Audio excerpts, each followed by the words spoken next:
بسم اللہ الرحمن الرحیم۔ معزز خواتین حضرات، السلام علیکم ورحمۃ اللہ وبرکاتہ۔ اللہ کی زمین پر موجود ہر انسان، ہر مسلمان یہ چاہتا ہے کہ اس کا نکاح بابرکت ہو۔ آج کی ہماری حدیث مبارکہ کا موضوع سب سے بابرکت نکاح کون سا ہے؟ مشکات المصابیح کتاب النکاح 3113ویں حدیث کتاب میں اور 18ویں ہے باب میں۔ الفاظ سماعت فرمائیے گا۔ وعن عائشہ رضی اللہ تعالی عنہ قالت قال النبی صلی اللہ علیہ وسلم ان اعظم النکاح برکۃ ایسرہ مؤنۃ، رواہ البیہقی فی شعب الایمان۔ معزز خواتین حضرات، میں آگے بڑھنے سے قبل آپ کی خدمت میں یہ بات عرض کر دوں کہ اس حدیث نے بڑی مشقت کروائی مجھ سے، اس لیے کہ بظاہر اس حدیث کی سند میں حارث بن شبل ایک راوی ہے جو کہ ضعیف ہے۔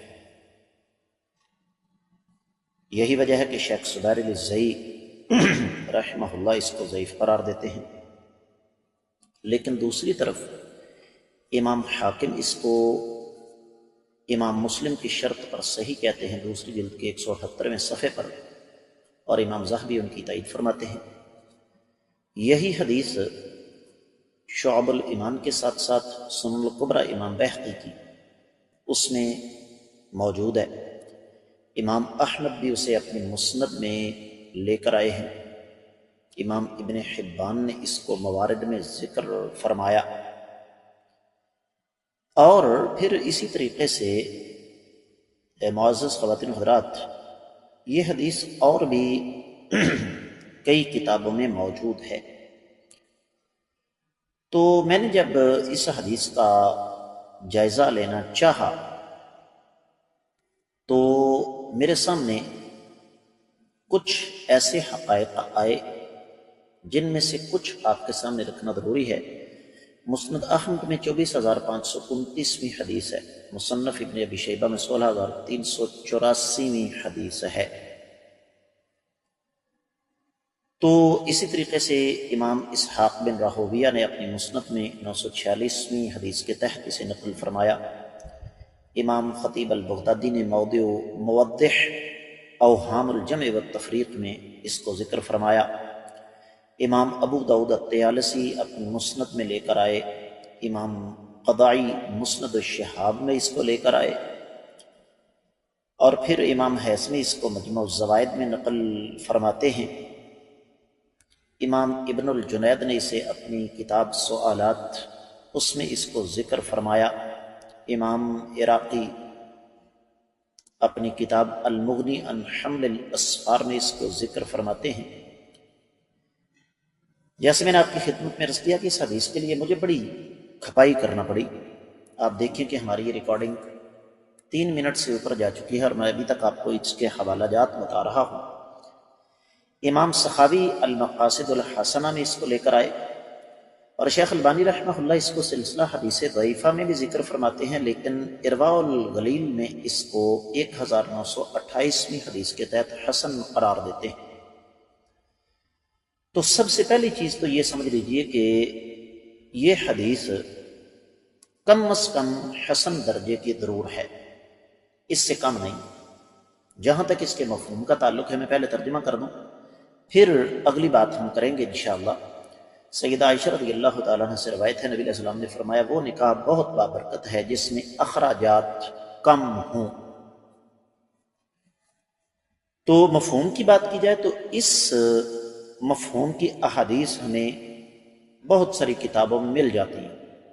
مثال کے طور پر آقا علیہ السلام کا فرمان ہے کہ ایسی عورت بابرکت ہے جس کے ساتھ نکاح پر اخراجات کم آئے ہوں، اور پھر اسی طریقے سے امام مناوی فیض القدیر میں ایک حدیث لے کر آئے ہیں، خیر النکاح ایسرہ، بہترین نکاح وہ ہے جو آسان ہو۔ امام صنعانی جامع الصغیر کی شرح تنویر میں اس کو لے کر آئے ہیں۔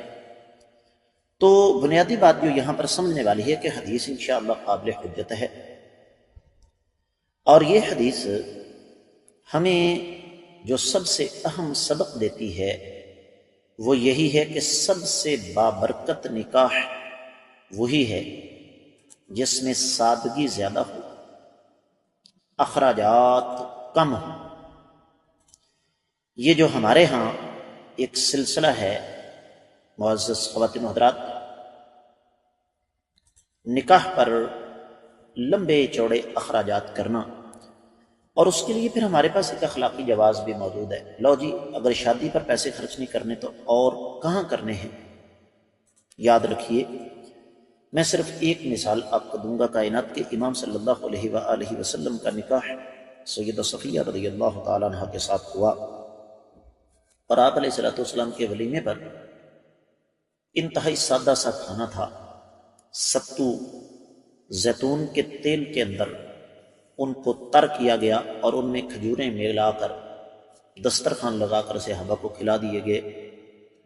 حالانکہ میرا اور آپ کا ایمان ہے کہ آپ علیہ السلام کے لیے آسمان سے بھی جنت کے کھانے اتر سکتے تھے۔ تو یہ حدیث جو سبق ہمیں دیتی ہے بنیادی طور پر وہ یہی ہے کہ ہمیں اپنی شادیوں پر سادگی کو فروغ دینا چاہیے۔ اس کے ساتھ ہی آج کا حدیث کا سبق مکمل ہوتا ہے۔ جہاں تک میری آواز جا رہی ہے، میری آپ لوگوں سے گزارش ہے کہ ان اسباق کو صدقہ جاریہ سمجھ کر ہر فورم پر زیادہ سے زیادہ آگے نشر فرمائیں۔ ابھی تک اگر آپ نے ہمارے چینل کو سبسکرائب نہیں کیا تو ضرور کیجیے، ساتھ لگے گھنٹی کے بٹن کو دبائیے تاکہ تازہ ترین اسباق آپ کو بر وقت ملتے رہیں۔ عقیدہ، عبادات، معاملات اور اخلاقیات کے حوالے سے قرآن و سنت کی روشنی میں رہنمائی چاہیے تو کمنٹ سیکشن میں آپ ہمیں موضوع کا انتخاب کر کے بتا سکتے ہیں۔ ہمیں آپ کے خیالات پڑھ کر خوشی ہوگی۔ آج کے سبق سے اجازت دیجیے۔ السلام علیکم ورحمۃ اللہ وبرکاتہ۔